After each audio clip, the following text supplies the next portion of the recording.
সিরাত পার হয়ে মানুষের মধ্যে লেনদেন শেষ হয়ে গেছে। যারা অন্যদের হক নষ্ট করেছিল তারা তাদেরকে তাদের ভালো আমলগুলো দিয়ে দিয়েছে। কিছু লোককে ফিরিয়ে দেয়া হয়েছে জান্নাতের দ্বার প্রান্ত থেকে। আল্লাহর অশেষ রহমত আপনার সেই পরিণতি হয়নি। পৃথিবীতে যারা আপনার পিঠ পেছনে দু চারটা খারাপ কথা বলেছিল, আপনার দিন পালন নিয়ে হাসি ঠাট্টা করেছিল, আজ সেই মন্তব্যগুলোর জন্য আপনি নিজেকে অত্যন্ত ভাগ্যবান মনে করছেন। আপনি ভুলবশত একটু আধটু যাদের হক নষ্ট করেছিলেন, সেই হক নষ্ট করা সত্ত্বেও আপনাকে ফিরে যেতে হয়নি, কারণ আপনি এমন এক সময় ইসলামকে ধরে রেখেছিলেন যখন ইসলাম সঠিকভাবে পালন করা ছিল গরম কয়লা হাতের মুঠোয় ধরে রাখার চেয়েও কঠিন।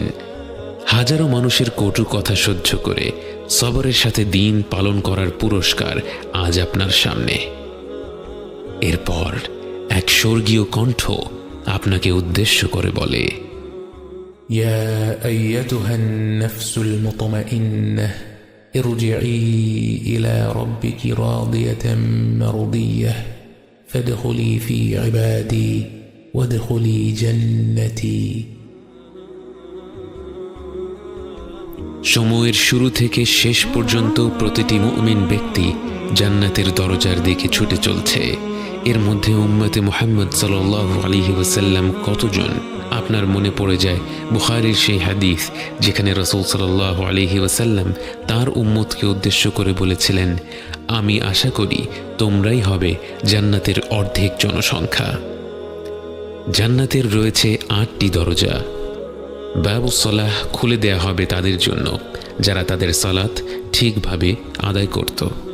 বাবুল জিহাদ খুলে দেয়া হবে মুজাহিদিনদের জন্য।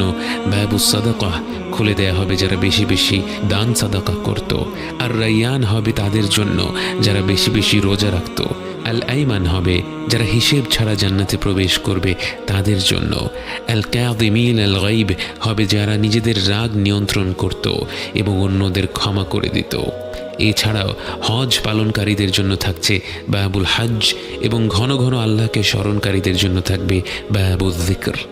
কারো কারো জন্য জান্নাতের একটি দরজা খোলা থাকবে, কারো কারো জন্য একাধিক দরজা খোলা থাকবে, কারো কারো জন্য জান্নাতের সব কটি দরজা খোলা থাকবে। আল্লাহ যেন আমাদের জন্য জান্নাতের প্রতিটি দরজা উন্মুক্ত করে দেন। আপনি জান্নাতের একটি দরজার দ্বার প্রান্তে, কিন্তু একে আপনি দরজাই বা বলেন কি করে? এত প্রকাণ্ড এক প্রবেশ পথ যে এর দুপাশ কোথায় গিয়ে শেষ হয় চোখে দেখা যায় না। মুসলিম হাদিসে বর্ণিত আছে, রাসূল সাল্লাল্লাহু আলাইহি ওয়াসাল্লাম বলেছেন, জান্নাতের দরজার এক পাশ থেকে আরেক পাশ হলো 40 বছরের যাত্রা। জান্নাতের দরজা খুলে দেওয়ার জন্য এগিয়ে আসবেন স্বয়ং রাসূল সাল্লাল্লাহু আলাইহি ওয়াসাল্লাম। জান্নাতের রক্ষী ফেরেশতারা তার পরিচয় জানতে চাইবে। তিনি বলবেন, আমি মুহাম্মদ সাল্লাল্লাহু আলাইহি ওয়াসাল্লাম। তখন তাকে বলা হবে, আপনি সেই ব্যক্তি যিনি না আসা পর্যন্ত আমাদের জান্নাতের দরজা খুলে দিতে বারণ করা হয়েছিল। অতঃপর জান্নাতের দুয়ার খুলে দেয়া হলো। এক অদ্ভুত আলো আপনাদের বরণ করে নিল। অগণিত ফেরেশতারা আপনাদের স্বাগত জানানোর জন্য এগিয়ে আসলো। আপনারা প্রবেশ করা মাত্র তারা বলে উঠল, সালামুন আলাইকুম, সালামুন আলাইকুম, আপনাদের উপর শান্তি বর্ষিত হোক। জান্নাতে অগণিত মুমিন বান্দা প্রবেশ করার পর আপনাদের স্বাগত জানানোর জন্য পরিবেশন করা হলো একটি বিশেষ পানীয়। ويسقون فيها كأسا كان مزاجها زنجبيلا عينا فيها تسمى سلسبيلا। শেষ পানি পান করেছিলেন হাউদে কাউসারে। তখন চিরকালের জন্য আপনার তৃষ্ণা মিটে গিয়েছিল। কোনো প্রকার তৃষ্ণা না থাকা সত্ত্বেও জান্নাতের এই পানীয় পান করে এতটা তৃপ্তি অনুভব করবেন তা আপনি কল্পনাও করেননি। সেই অনুভূতিটি প্রকাশ করা সম্ভব নয়। হয়তো এখন থেকে যেসব অভিজ্ঞতা হবে তার কোনোটি বর্ণনা করা সম্ভব নয়। তাও একটা হালকা ধারণা দেওয়ার চেষ্টা করা যাক। আপনার চারপাশের প্রতিটি মুখ উজ্জ্বল, প্রতিটি মুখ হাস্যোজ্জ্বল। কারো অন্তরে একটি ফোঁটাও মন্দ অনুভূতি নেই। কোনো হিংসা বিদ্বেষ নেই, কোনো আফসোস নেই, কোনো দুঃখ বেদনা নেই। সবাই সবার সুখ দেখে আনন্দিত, সবার মধ্যে এক আশ্চর্য রকমের ভ্রাতৃত্ববোধ কাজ করছে। একে একে নাম ডাকা হবে, সেই অনুযায়ী মুমিন ব্যক্তিরা জান্নাতে প্রবেশ করবে। জান্নাতের সেই অপেক্ষার স্থানে আপনি কতটুকু সময় কাটালেন আপনার জানা নেই। এখানে অপেক্ষা করার সময় আপনার মনে কোনো অস্থিরতা নেই। আপনি বাকি অপেক্ষারত মুমিনদের সাথে হাসি আর আনন্দে সময় কাটাচ্ছেন। অবশেষে আপনার নাম ডাকা হলো। পৃথিবীতে আপনাকে যত ভালো ভালো নামে মানুষ ডেকেছিল, সেই ভালো ভালো নামগুলো ডেকে আপনাকে জান্নাতের ভেতরে স্বাগত জানানো হলো। জান্নাতে প্রবেশ করা মাত্র আপনার অন্তরই যেন আপনাকে বলতে লাগলো আপনার আবাস কোথায়। রাসূল সাল্লাল্লাহু আলাইহি ওয়াসাল্লাম বলেন, প্রত্যেক ব্যক্তি দুনিয়াতে তার ঘর যত ভালোভাবে চিনত, তার চেয়েও ভালোভাবে তার জান্নাতের ঘর চিনবে। আপনি দ্রুত এগিয়ে যাচ্ছেন আপনার ঘরের দিকে, কাউকে কিচ্ছু জিজ্ঞেস করতে হচ্ছে না। সেদিকে যেতে যেতে আশেপাশে যা দেখছেন, আপনার কান যা শুনছে, যা কিছু সুবাস নাকে আসছে, সব কিছুই আপনাকে অভিভূত করছে।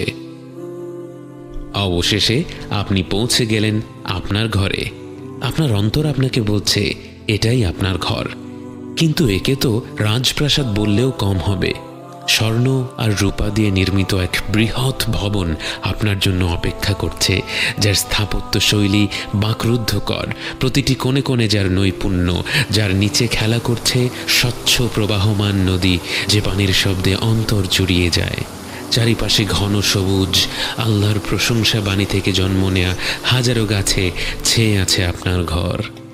জান্নাতে প্রবেশ করা শেষ ব্যক্তিকে দেয়া হবে এমন এক রাজ্য যা গোটা পৃথিবীর চেয়ে 10 গুণ বেশি।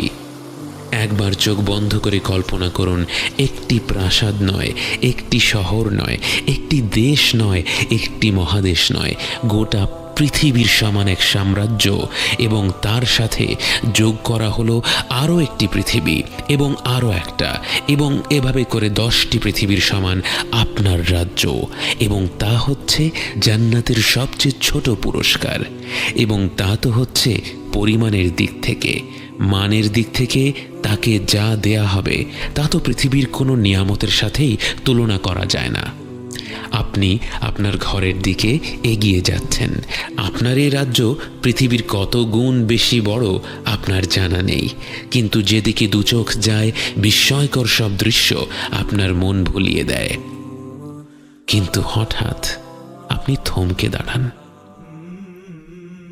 সময় যেন থেমে দাঁড়ালো। স্বর্গীয় এই জগতের সব দৃশ্য যেন মলিন হয়ে পড়ল। আপনার চোখ পড়ল আরেক জোড়া চোখের ওপর। আপনি ভাষা হারিয়ে ফেলেছেন। আপনি ফিরে গেলেন বহু বছর আগের দুনিয়ার সেই জীবনে। মায়া ভরা দুটি চোখের দিকে তাকিয়ে আছেন। প্রথমবারের মতো মন ভরে দেখছেন আপনার জীবন সঙ্গীকে। অজানা সব অনুভূতির ঢেউয়ে ভেসে যায় আপনার হৃদয়। অনেক স্বপ্ন আঁকছেন মনে মনে। চূড়ান্ত স্বপ্ন একটাই, একসাথে জান্নাতে যাওয়া, অনন্তকালের জীবনের সঙ্গী হওয়া। চোখের পলক পড়ল, ফিরে এলেন বর্তমানে। আপনি চেয়ে আছেন সেই অতি পরিচিত চেহারাটার দিকে, কিন্তু সেই চেহারা তো আর আগের মতো নেই। সৃষ্টির সব সৌন্দর্যই তো মনে হয় আল্লাহ তার ভেতরেই গেঁথে দিয়েছেন। আপনি চেয়ে আছেন আপনার স্ত্রীর দিকে, উনি চেয়ে আছেন আপনার দিকে। প্রবাহমান নদীর ছলছল শব্দ আর পাখির গুঞ্জন ছাড়া আর কোনো শব্দের প্রয়োজন হচ্ছে না। কোনো কোনো উলামারা বলেন, জান্নাতে যখন স্বামী স্ত্রী একে অপরকে প্রথমবারের মতো দেখবে, তারা একে অপরের দিকে মুগ্ধ হয়ে চেয়ে থাকবে 40 বছর। আপনার মনে হলো 40 বছর তো নয়, যেন 2-1 মুহূর্ত কেটেছে মাত্র। যতই দেখছেন ততই মন ভরে যাচ্ছে, আবার মনে হচ্ছে এখনো মন ভরেনি। আপনি আর আপনার জীবন সঙ্গী অনন্তকালের জীবন সঙ্গী, যার সাথে এখন আর কোনো কথা কাটাকাটির সুযোগ নেই, যিনি আপনার কোনো কাজে আর বিরক্ত হবেন না, যার সাথে এখন হবে ভালোবাসার সম্পর্ক, যা দিন দিন কমবে না বরং বেড়েই চলবে। সেই ভালোবাসার মানুষটাকে নিয়ে আপনি ঘুরে দেখতে লাগলেন আপনাদের জান্নাতের আবাস। উপরে আকাশমণ্ডলী ভরা উজ্জ্বল নক্ষত্রের ন্যায় কি যেন জ্বলজ্বল করছে। আপনারা বুঝতে পারেন তারা হচ্ছেন জান্নাতের আরও ওপরের স্তরের জান্নাতবাসীরা। কিন্তু আপনার মনে কোনো আফসোস নেই, আপনার মনে কোনো হিংসা নেই, আপনার অন্তর ভর্তি কৃতজ্ঞতা। আর যারা আপনার চেয়েও বেশি কিছু পেয়েছে তাদের প্রতি সম্মান ও ভালোবাসা। জান্নাতে কোনো খারাপ অনুভূতি নেই, জান্নাতে রয়েছে শুধুই সুখ। আপনি আপনার প্রাসাদের ভেতরে গেলেন, সেখানে দেখলেন فيها عين جارية فيها سرر مرفوعة وأكواب موضوعة ونمارق مصفوفة وزرابي مبثوثة متكئين فيها على الأرائك لا يرون فيها شمسا ولا زمهريرا ودانية عليهم ظلالها وذللت قطوفها تذليلا ويطاف عليهم بآنية من فضة وأكواب كانت قوارير من فضة قدروها تقديرا। আপনি হেলান দিয়ে বিশ্রাম নিচ্ছেন সম্মানিত আসনে বসে। স্বর্গীয় ফল ফলাদি আপনার হাতের নাগালে। মনোহর পাত্রে হরেক রকমের পানীয় পরিবেশন করছে হাস্যোজ্জ্বল চিরতরুণেরা, যাদের দেখে ছড়িয়ে থাকা মুক্তোর মতো মনে হচ্ছে। প্রতিটি মুহূর্ত আপনি তৃপ্তি ভরে আস্বাদন করছেন। এখানে কোনো তাড়াহুড়ো নেই। হয়তো মাসখানেক কেটে গেল বিভিন্ন ধরনের খাবার ও পানীয় উপভোগ করতে করতে, হয়তো বছরখানেক কেটে গেল আপনার স্ত্রীর সাথে গল্প করতে করতে, হয়তো একে অপরকে বলছেন কেমন ছিল মৃত্যুর পরের যাত্রা, কি কি ঘটেছিল। হয়তো ফিরে দেখছেন জীবনের সেই ক্ষুদ্র সময়টা যখন আপনারা একসাথে ছিলেন এবং আগ্রহ নিয়ে আলোচনা করছেন কেমন হবে আপনাদের অনন্তকালের যাত্রাটি। স্বর্গীয় খাবারের পাশাপাশি আপনার জন্য রয়েছে পবিত্র হুর, যাদের সম্পর্কে আল্লাহ তাআলা বলেন فيهن خيرات حسان فبأي آلاء ربكما تكذبان حور مقصورات في الخيام فبأي آلاء ربكما تكذبان لم يطمثهن إنس قبلهم ولا جان فبأي آلاء ربكما تكذبان متكئين على رفرف خضر وعبقري حسان فبأي آلاء ربكما تكذبان تبارك اسم ربك ذي الجلال والإكرام। যদিও দুনিয়ার জীবনে এমন একটি নিয়ামতের কথা শুনলে আমাদের মনে নানা প্রশ্ন জাগে। জান্নাতে কোনো খারাপ অনুভূতি নেই। আপনি ফল ফলাদি উপভোগ করলে যেমন আপনার স্ত্রীর সে ব্যাপারে কোনো আপত্তি থাকবে না, আপনি হুরদের সঙ্গ উপভোগ করলেও আপনার স্ত্রীর সে ব্যাপারে কোনো আপত্তি থাকবে না, এবং তিনিও আল্লাহর কাছ থেকে যা যা অজস্র নিয়ামত পাবেন সেগুলো যেমনই হোক না কেন আপনার সেগুলোর ব্যাপারে কোনো আপত্তি থাকবে না। আপনারা একে অপরের জন্য খুশি থাকবেন এবং প্রত্যেককেই আল্লাহ যার যার প্রকৃতি অনুযায়ী নিয়ামত দিবেন, এবং তিনি আল আলিমুল হাকিম। কিন্তু জান্নাতের পুরোটা সময় তো আপনি শুধু আপনার আবাসেই কাটিয়ে দেবেন না। জান্নাতবাসীরা একে অপরের সাথে দেখা করবে, গল্প করবে, আনন্দ করবে। আপনি দেখা করতে গেলেন আপনার বাবা মায়ের সাথে, আপনার দাদা দাদি, নানা নানির সাথে। পরম আনন্দের এই মুহূর্তের সবচেয়ে অদ্ভুত বিষয়টি হলো জান্নাতে আপনারা সবাই সমবয়সী, কারণ জান্নাতে সবার বয়স পৃথিবীর 33 বছর বয়সের সমতুল্য, এবং সেখানে কারো বয়স একদিনও বাড়ে না। আপনারা সবাই মিলে অনেক অনেক গল্প করলেন। গল্পের মাধ্যমে জানতে পারলেন আপনার পূর্বপুরুষেরা কিভাবে প্রথম ইসলাম গ্রহণ করলো, কিভাবে তাদেরকে ইসলামের দাওয়াত দেয়া হয়েছিল। আপনি খুঁজে বের করলেন সেই ব্যক্তিকে যিনি আপনার জন্মের 500-600 বছর আগে আপনার এক পূর্বপুরুষকে ইসলাম সম্পর্কে বলেছিল, যার প্রচেষ্টার ফলে আপনার বংশের হাজারো মানুষ সহজেই ইসলাম গ্রহণ করে ফেলেছে। জান্নাতের রয়েছে একটি সুক বা বাজার, কিন্তু জান্নাতের বাজারে তো ক্রয় বিক্রয় করার কিছুই নেই, বরং সেখানে মানুষ যাবে একে অপরের সাথে দেখা সাক্ষাৎ করার জন্য।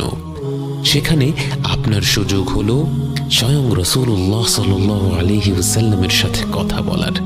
যদিও তার সাথে কথা বলতে চায় এমন কোটি কোটি জান্নাতবাসী রয়েছে, কিন্তু আপনি তার সাথে মন ভরে কথা বলার সুযোগ পেলেন, কারণ জান্নাতে সময়ের কোনো অভাব নেই। আপনি গল্প করলেন আবু বকর, ওমর, ওসমান ও আলী রাদিয়াল্লাহু আনহুমের সাথে, কথা বললেন ইসলামের ইতিহাসের শ্রেষ্ঠ ব্যক্তিত্বদের সাথে। আপনি তাদের সাথে যতটা উৎসাহ নিয়ে কথা বলছেন, তারাও আপনার সাথে ততটাই উৎসাহ নিয়ে আলাপ করছে, বিস্ময় ভরে আপনার জীবনের গল্প শুনছে। এত বেশি ফিতনার সময় জন্মগ্রহণ করেও তুমি কিভাবে তোমার দিনকে ধরে রাখলে? আপনি বললেন, এ ছিল শুধুই আল্লাহর নিয়ামত। তিনি আমাদের ভুলগুলো ক্ষমা না করলে আমরা কখনোই আজ এখানে থাকতে পারতাম না। আল্লাহর রহমত, ভালোবাসা আর নিয়ামতে ডুবে থাকা প্রতিটি জান্নাতবাসী তখন মনে করছে তাদের আর কোনোই চাওয়া পাওয়া নেই। মানুষ যে সৃষ্টিগতভাবেই এমন যে তাকে এক পাহাড় সমান স্বর্ণ দেয়া হলে তার মনে 2 পাহাড় সমান স্বর্ণ পাওয়ার আশা জাগে, যে স্বভাবগতভাবেই একটু বেশি চাইতেই থাকে, কখনো সন্তুষ্ট হয় না, সেই মানব সন্তানকে জান্নাতে এত বেশি নেয়ামত দেয়া হয়েছে যে সে সেখানে পুরোপুরি সন্তুষ্ট। তার অন্তরে আর কোনো চাহিদা নেই। প্রতিটি মুহূর্তেই আনন্দ, প্রতিটি মুহূর্তেই তৃপ্তি, আর সেই তৃপ্তি কেবল বেড়েই চলছে। এমন অবস্থায় একটি ঘোষণা শোনা যায়, হে জান্নাতীরা। সেই কণ্ঠ শুনে প্রতিটি অন্তর তীব্র ভালোবাসা আর শ্রদ্ধায় কেঁপে ওঠে, কারণ এ তো স্বয়ং আল্লাহ তাআলার কণ্ঠ। জান্নাতবাসীরা বলে ওঠে, হে আমাদের রব, আমরা উপস্থিত আছি, সমস্ত কল্যাণ আপনারই হাতে। আল্লাহ তখন জিজ্ঞেস করবেন, তোমরা কি সন্তুষ্ট? সবাই বলে ওঠে, হে আমাদের রব, আমরা কেন সন্তুষ্ট হব না? আপনি আমাদের এমন সব জিনিস দিয়েছেন যা আপনার সৃষ্টি জগতের অন্য কাউকে দেননি। সবার অন্তর যখন কৃতজ্ঞতায় ভরে উঠছে, তখন সবাইকে হতভম্ব করে দিয়ে আল্লাহ তাআলা জিজ্ঞেস করলেন, আমি কি তোমাদের এর থেকে আরো উত্তম কিছু দান করব না? সবাই বাকরুদ্ধ হয়ে যায়, যেই জান্নাতে প্রতি মুহূর্তে এমন সব দৃশ্য, এমন সব শব্দ, এমন সব ঘ্রাণ, এমন সব স্বাদ, এমন সব অনুভূতি যা মানুষ কখনো কল্পনাও করতে পারেনি। যে নিয়ামতগুলো প্রতি মুহূর্তে হয়ে উঠছে আরো বেশি আনন্দদায়ক, এমন নিয়ামতের চেয়ে উত্তম পুরস্কার আর কি হতে পারে? সবাই বলে উঠল, হে রব, এর চাইতে উত্তম আর কি হতে পারে? তখন আল্লাহ বললেন, আমি তোমাদের উপর আমার সন্তুষ্টি স্থাপন করব। এরপর তোমাদের উপর আমি আর কখনো অসন্তুষ্ট হব না। আল্লাহ আপনাকে নিয়ে পুরোপুরি সন্তুষ্ট। আল্লাহ এই অনন্তকালের জীবনে আপনার কোনো কাজে, কোনো কথায়, কোনো চিন্তায় আর কখনো রাগ করবেন না, কখনো অসন্তুষ্ট হবেন না। এই প্রথমবার মনে হলো আপনার গোটা অস্তিত্ব যেন সত্যিকার অর্থে সার্থক হলো।